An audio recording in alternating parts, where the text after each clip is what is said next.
Hi, welcome back to YouTube channel Mahakali ಕೈ ರುಚಿಗೆ ಸ್ವಾಗತ. ನಾನು ಪ್ರೇಮ. ನೋಡಿ, ಇವತ್ತು ಏನು ಮಾಡ್ತಾ ಇದ್ದೀನಪ್ಪ ಅಂದರೆ ಡಯಟ್ ರೆಸಿಪಿನೇ ಅಂತ ಹೇಳ್ಬೋದು. ತುಂಬ ಚೆನ್ನಾಗಿದೆ. ನಾನು ಸಬ್ಬಸಿಗೆ ಸೊಪ್ಪಿನ ಪರೋಟ ಮಾಡ್ತಾ ಇದ್ದೀನಿ. ಇವತ್ತು ತುಂಬ ರುಚಿಯಾಗಿ ತುಂಬ ಈಸಿಯಾಗಿ ಇದೆ. ಮಕ್ಕಳಿಗಂತೂ ತುಂಬ ಇಷ್ಟ ಆಗುತ್ತೆ ಮತ್ತು ಡಯಟ್ ಮಾಡೋರಿಗೂ ತುಂಬ ಒಳ್ಳೆಯದಿದು. ಇದನ್ನು ಹೇಗೆ ಮಾಡೋದು ಅಂತೇಳಿ ನೋಡೋಣ ಬನ್ನಿ. ಮತ್ತು ಬೇಕಾಗುವಂಥ ಪದಾರ್ಥಗಳನ್ನು ನೋಡೋಣ. ತುಂಬ ಇಷ್ಟ. ಇದರೊಟ್ಟಿಗೆ ಪದಾರ್ಥನೇ ಬೇಡ ಫ್ರೆಂಡ್ಸ್, ಇದರೊಟ್ಟಿಗೆ ಮೊಸರು ಒಂದಿದ್ರೆ ಸಾಕು. ಇಲ್ಲಾಂದ್ರೆ ಹಾಗೆ ಸುರುಳಿ ಸುತ್ತಕೊಂಡು ಮಕ್ಕಳಿಗೆ ಕೊಡ್ತಾರೆ ನೋಡಿ, ಆ ಥರನೂ ಕೊಡ್ಬೋದು. ತುಂಬ ಟೇಸ್ಟಿಯಾಗಿ ಇದರಲ್ಲಿ ಚಿಲ್ಲಿ ಪೌಡರ್ ಅದೆಲ್ಲ ಹಾಕಿರೋದು ರುಚಿಯಾಗಿರುತ್ತೆ. ಹೇಗೆ ಮಾಡೋದು ಅಂತೇಳಿ ನೋಡೋಣ ಬನ್ನಿ.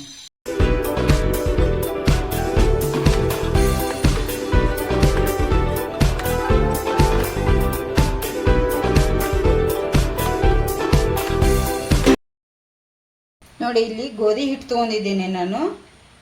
ಗೋಧಿ ಹಿಟ್ಟಿಗೆ ಸಬ್ಬಸಿಗೆ ಸೊಪ್ಪನ್ನು ಕೂಡ ಕಟ್ ಮಾಡಿ ಆ್ಯಡ್ ಮಾಡ್ತೇನೆ. 1 ಕಪ್ನಷ್ಟು ನೋಡಿ ಸಬ್ಬಸಿಗೆ ಸೊಪ್ಪು ಹಾಕಿ ನಾವು ಈ ಥರ ಪರೋಟ ಮಾಡೋದ್ರಿಂದ ಮಕ್ಕಳಿಗೆ ತುಂಬ ಖುಷಿಯಾಗುತ್ತೆ. ತುಂಬ ಟೇಸ್ಟಿಯಾಗಿ ಚೆನ್ನಾಗಿರುತ್ತೆ. 1 ಟೇಬಲ್ ಸ್ಪೂನಷ್ಟು ಬಿಳಿ ಎಳ್ಳನ್ನು ಕೂಡ ಹಾಕ್ತಾ ಇದ್ದೀನಿ ನಾನು.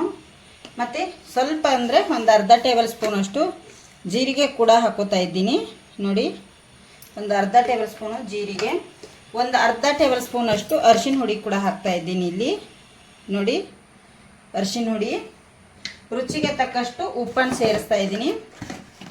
ತುಂಬ ಟೇಸ್ಟಿಯಾಗಿ ತುಂಬ ಚೆನ್ನಾಗಿ ಬರುತ್ತೆ. ಆರೋಗ್ಯಕ್ಕೂ ಅಷ್ಟೇ ಒಳ್ಳೆಯದು. ರುಚಿಗೆ ತಕ್ಕಷ್ಟು ಉಪ್ಪು. ಮತ್ತು ಇದಕ್ಕೆ ಇನ್ನೊಂದು ಮೇನ್ ಬೇಕಾಗಿರುವಂಥ ಪದಾರ್ಥ ಅಂದರೆ ಮೊಸರು ತುಂಬ ಚೆನ್ನಾಗಿರ್ತದೆ ಇದಕ್ಕೆ ಸೇರಿಸಿದರೆ. ಒಂದು 4 ಟೇಬಲ್ ಸ್ಪೂನಷ್ಟು ಮೊಸರು ಕೂಡ ನಾನಿಲ್ಲಿ ಹಾಕ್ತಾ ಇದ್ದೀನಿ. ನೋಡಿ, 4 ಟೇಬಲ್ ಸ್ಪೂನು ಮೊಸರು. ಇದಕ್ಕೆ ಖಾರಕ್ಕೆ ಅನುಗುಣವಾಗಿ ನಾನಿಲ್ಲಿ ಸ್ವಲ್ಪ ಚಿಲ್ಲಿ ಪೌಡರನ್ನು ಆ್ಯಡ್ ಮಾಡಿದ್ದೇನೆ. ನೋಡಿ, ಇದನ್ನೆಲ್ಲ ನಾನೀಗ ಮಿಕ್ಸ್ ಮಾಡ್ಕೊಂಡ್ಬಿಡ್ತೇನೆ ಚೆನ್ನಾಗಿ. ಗೋಧಿ ಹಿಟ್ಟಿನೊಟ್ಟಿಗೆ ಒಂದೇ ಥರ ನಾವಿಲ್ಲೆಲ್ಲ ಮಿಕ್ಸ್ ಮಾಡಬೇಕು. ತುಂಬ ಆರೋಗ್ಯಕ್ಕೆ ತುಂಬ ಚೆನ್ನಾಗಿದು. ನಾವು ಸಬ್ಬಸಿಗೆ ಸೊಪ್ಪಿನ ಪರೋಟ ಮಕ್ಕಳು ಸ್ಮೆಲ್ ಬರುತ್ತೆ ಅಂಥೇಳಿ ತಿನ್ನಲ್ಲ. ಈ ಥರ ಗೋಧಿ ಹಿಟ್ಟಿನಲ್ಲಿ ಹಾಕಿ ಅಥವಾ ಯಾವುದರಲ್ಲಿ ಹಾಕಿ ನಾವು ಮಾಡಿಕೊಟ್ರೆ ತುಂಬ ಚೆನ್ನಾಗಿರುತ್ತೆ. ಇದಕ್ಕೆ ಸ್ವಲ್ಪ ನೀರು ಹಾಕಿ ನಾವು ಚಪಾತಿ ಹಿಟ್ಟನ್ನು ಯಾವ ಥರ ಕಲಿಸ್ತೀವಿ ನೋಡಿ, ಆ ಥರ ಕಲಿಸಿಟ್ಕೋಬೇಕು. ನೋಡಿ, ಈ ಥರ ನಾನು ನಾದಿದ್ದೇನೆ. ಇದಕ್ಕೆ ಮೇಲ್ಗಡೆಯಿಂದ 1 ಟೇಬಲ್ ಸ್ಪೂನಷ್ಟು ಎಣ್ಣೆ ಹಾಕಿ ನಾನು ಕಲಿಸಿ ಇಟ್ಕೋತೀನಿ. ನೋಡಿ, ಈ ಥರ ಇದು ಮೇಲ್ಗಡೆ ಗಟ್ಟಿ ಆಗಬಾರ್ದು ಅಂಥೇಳಿ ಎಣ್ಣೆಯಲ್ಲಿ ಈ ಥರ ಮಾಡಿ ಇಡೋದು ಅಷ್ಟೇ. ಇದನ್ನೀಗ ನಾನು ಏನು ಮಾಡ್ತೀನಿ, ಒಂದು ಅರ್ಧ ಗಂಟೆ ಒಂದು ಮುಚ್ಚಳ ಮುಚ್ಚಿ ಬಿಟ್ಬಿಡ್ತೇನೆ ಫ್ರೆಂಡ್ಸ್. ನೋಡಿ, ಪರೋಟ ಹಿಟ್ಟು ರೆಡಿಯಾಗಿದೆ. ಇದನ್ನು ಚೆನ್ನಾಗಿ ಒಂದು ಸತಿ ಈ ಥರ ನಾವು ಮಿದ್ಕೋಬೇಕಾಗತ್ತೆ. ನೋಡಿ, ಈ ಥರ ಮಿದ್ದಿದ ಮೇಲೆ ಈಗ ನಮ್ಗೆ ಎಷ್ಟು ಉಳ್ಳೆ ಬೇಕು ನೋಡಿ ಪರೋಟಕ್ಕೆ ಅಷ್ಟು ತಗೋಬೋದು. ಇದರಲ್ಲಿ ಇದಕ್ಕೇನು ಚಟ್ನಿ ಆಗಲಿ ಪದಾರ್ಥ ಆಗಲಿ ಏನೂ ಬೇಕನ್ಸಲ್ಲ. ನೋಡಿ, ಇಷ್ಟು ಉಳ್ಳೆ ಮಾಡಿ ನಾನು ಇಟ್ಕೋತೀನಿ ಇದೆಲ್ಲವನ್ನೀಗ. ನೋಡಿ, ಈಗ ನಾನು ಉಳ್ಳಿ ರೆಡಿ ಮಾಡಿ ಇಟ್ಟಿದ್ದೇನೆ. ಒಂದೊಂದು ಉಳ್ಳಿ ತೊಗೊಂಡು ಹಿಟ್ಟಿನಲ್ಲಿ ಅದ್ದಿ ಪರೋಟ ಮಾಡೋಣ. ನೋಡಿ, ಗೋಧಿ ಹಿಟ್ಟಿನಲ್ಲಿ ನಾನಿಲ್ಲಿ ಇದನ್ನು ಮಾಡಿದ್ದೇನೆ, ಪ್ರೆಸ್ ಮಾಡಿ. ಈಗ ನಮಗೆ ಯಾವ ಶೇಪಲ್ಲಿ ಬೇಕು ನೋಡಿ ಆ ಥರ, ಇದೇ ಥರ ಆದರೂ ನೀವು ಮಾಡ್ಕೋಬೋದು. ಹೀಗೆ ಒಂದೇ ಥರ ಲಟ್ಟಿಸಿ, ಇಲ್ಲಪ್ಪ ನಮಗೆ ಫೋಲ್ಡ್ ಮಾಡಿ ಮಾಡ್ತೀವಿ ನಾವು ಅಂದರೆ ಆ ಥರನೂ ಮಾಡ್ಕೋಬೋದು. ತುಂಬ ಚೆನ್ನಾಗಿರುತ್ತೆ ಅದು ಕೂಡ. ನಾನಿಲ್ಲಿ ಸ್ವಲ್ಪ ಎಣ್ಣೆ ಕೂಡ ಹಾಕ್ತಾ ಇದ್ದೀನಿ. ನೋಡಿ, ಇದು ಎಣ್ಣೆ ಈ ಥರ ಸ್ಪ್ರೆಡ್ ಮಾಡಬೇಕು. ಇಲ್ಲಿ ಬೇಕಂದರೆ ನೀವು ತುಪ್ಪ ಕೂಡ ಹಾಕೋಬೋದು. ನಾನು ಎಣ್ಣೆ ಹಾಕಿನೇ ತೋರಿಸ್ತಾ ಇದ್ದೀನಿ. ಇದರೊಳಗಡೆ ಸ್ವಲ್ಪ ಗೋಧಿ ಹಿಟ್ಟನ್ನು ಕೂಡ ಇಲ್ಲಿ ಸ್ಪ್ರೆಡ್ ಮಾಡಬೇಕು ಈ ಥರ. ನೋಡಿ, ಹೀಗೆ ಈ ಥರ ಮಾಡಿದರೆ ಚೆನ್ನಾಗಿರುತ್ತೆ. ಪರೋಟ ಮಸ್ತಾಗಿ ಬರುತ್ತೆ ಈ ಥರ ಮಾಡಿದರೆ. ಈಗ 2 ಸೈಡ್ ಮತ್ತೆ ಹಿಟ್ಟು ಹಾಕ್ಕೊಂಡು ನಮಗೆ ಲಟ್ಟಿಸ್ಕೊಳ್ಳೋಣ.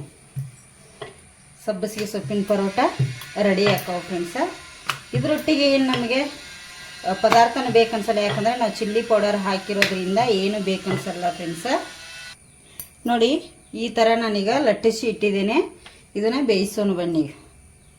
ನೋಡಿ, ಇಲ್ಲಿ ದೋಸೆ ಹಂಚು ಕೂಡ ಕಾದಿದೆ. ಈಗ ಚಪಾತಿ ಹಾಕ್ತೇನೆ ಅದರ ಮೇಲೆ. ನೋಡಿ, ಈ ಥರ ನಾವು ಮೊದಲಿಗೆ ಒಂದು 30 ಸೆಕೆಂಡ್ ಬೇಯಿಸ್ಕೊಂಡು ತಿರುಗಿಸ್ಕೋಬೇಕಾಗತ್ತೆ. ನೋಡಿ, ಇಲ್ಲಿ ತಿರುಗಿಸಿ ಹಾಕೋತೇನೆ ನಾನು. ಇಷ್ಟು ನಾವು ಬೇಯಿಸ್ಕೊಂಡ್ರೆ ಆಯಿತು. ಈಗ ಇದಕ್ಕೆ ನೀವು ಮೇಲ್ಗಡೆ ತುಪ್ಪಾರೆ ಹಾಕ್ಕೊಳ್ಳಿ, ಇಲ್ಲಾಂದರೆ ಬೆಣ್ಣೆ ಆದರೂ ಹಚ್ಕೊಂಡಾದರೂ ಬೇಯಿಸ್ಕೊಳ್ಳಿ, ಎಣ್ಣೆ ಆದರೂ ಹಾಕ್ಕೊಳ್ಳಿ. ಇಲ್ಲಿ ನಾನು ಎಣ್ಣೆ ಹಾಕಿ ಬೇಯಿಸ್ತಾ ಇದ್ದೀನಿ. ಈ ಥರ ಎಲ್ಲ ಸ್ಪ್ರೆಡ್ ಮಾಡ್ಕೊಂಡು ನಾವು ಮಕ್ಕಳಿಗೆ ಈ ಥರ ಮಾಡಿ ಕೊಡೋದು ತುಂಬ ಇಷ್ಟ ಆಗುತ್ತೆ ಮಕ್ಕಳಿಗೆ ಕೂಡ. ಹಾಗೆ ಚಪಾತಿ ತಿನ್ನೋ ಬದಲು. ಮತ್ತು ಇದು ಅಂದರೆ ಯಾರೂ ತಿನ್ನಲ್ಲ, ಸಬ್ಬಸಿಗೆ ಸೊಪ್ಪು ಪರಿಮಳ ಅದರದೊಂದು ಸ್ಮೆಲ್ ಬೇರೆ ಬರುತ್ತೆ ಅಂಥೇಳಿ ನಾವು ಈ ಥರ ಹಾಕಿ ಮಕ್ಕಳಿಗೆ ಮಾಡಿ ಕೊಡೋದ್ರಿಂದ ತುಂಬ ಖುಷಿಪಟ್ಟು ತಿಂತಾರೆ. ಇದರೊಟ್ಟಿಗೆ ಮೊಸರು ಒಂದಿದ್ರೆ ಬೇರೆದೇನು ಬೇಕಾಗಿಲ್ಲ ರೀ, ಅಷ್ಟು ಚೆನ್ನಾಗಿರುತ್ತೆ. ನೋಡಿ ಎಷ್ಟು ಚೆನ್ನಾಗಿ ಬೇಯ್ತಾ ಇದೆಯಲ್ಲ ಎರಡು ಸೈಡು. ಇದರೊಟ್ಟಿಗೆ ಇನ್ನೂ ತುಪ್ಪ ಹಾಕಿ ಬೇಯಿಸ್ಕೊಟ್ರೆ ಇನ್ನೂ ಮಸ್ತಾಗಿರುತ್ತೆ, ತುಂಬ ಚೆನ್ನಾಗಿರುತ್ತೆ. ನೋಡಿ ನಾನು ಎರಡು ಸೈಡಿಗೆ ನಿಮಗೆ ಬೇಯಿಸಿ ತೋರಿಸಿದ್ದೀನಿ. ನೋಡಿ ಈಗ ತಗೊಂಡ್ಬಿಡ್ತೇನೆ ಫ್ರೆಂಡ್ಸ್. ಎರಡು ಸೈಡು ಚೆನ್ನಾಗಿ ಬೆಂದಿದೆ, ಎಲ್ಲ ಸಖತ್ತಾಗಿದೆ ನೋಡಿ, ಮಸ್ತಾಗಿ ಬೆಂದಿದೆ. ಈಗ ಇದೇ ಥರ ಎಲ್ಲವನ್ನು ನಾನು ಪರೋಟ ಮಾಡಿಡ್ತೇನೆ. ನೋಡಿ ಇಲ್ಲಿ ಇದ್ರ ಸೊಪ್ಪಿಂದು ಸಬ್ಬಸಿಗೆ ಸೊಪ್ಪಿನ ಪರೋಟ ಮಾಡಿದ್ದೀನಿ. ಎಷ್ಟು ಚೆನ್ನಾಗಿ ನೋಡಿ ಹೇಗೆ ಇದನ್ನು ಮಾಡ್ತೀವಿ, ಎಷ್ಟು ಚೆನ್ನಾಗಿ. ಇದರೊಟ್ಟಿಗೆ ಏನೊಂದು ಬೇಡ ನೋಡಿ, ಕಟ್ ಮಾಡಿ ಕೂಡ ತೋರಿಸ್ತಾ ಇದ್ದೀನಿ ನಿಮಗೆ, ಎಷ್ಟು ಚೆನ್ನಾಗಿ ಬಂದಿದೆ ಎಲ್ಲ. ಇದರೊಟ್ಟಿಗೆ ಫ್ರೆಂಡ್ಸ್ ಚಟ್ನಿ ಬೇಡ, ಪದಾರ್ಥ ಬೇಡ, ಏನು ಬೇಡ. ನೀವು ಹಾಗೆ ಮಕ್ಕಳಿಗೆ ಈ ಥರ ನಾವು ಸುತ್ತಿ ಕೊಡ್ಬೋದು ನೋಡಿ. ಮಕ್ಕಳಿಗೆ ತುಂಬ ಇಷ್ಟ ಅಂದರೆ ತುಂಬ ಇಷ್ಟ ಆಗುತ್ತೆ. ಈ ಥರ ಕೊಟ್ಟರು ಕಚ್ಕೊಂತಿತ್ತಾವೆ ಮಕ್ಕಳು, ತುಂಬ ಇಷ್ಟ ಆಗುತ್ತೆ. ನೀವು ಒಂದು ಸತಿ ಮನೇಲಿ ಟ್ರೈ ಮಾಡಿ, ಹೇಗೆ ಬಂದಿದೆ ಅಂಥೇಳಿ ಕಮೆಂಟ್ ಕೂಡ ಮಾಡಿ ಹೇಳಿ.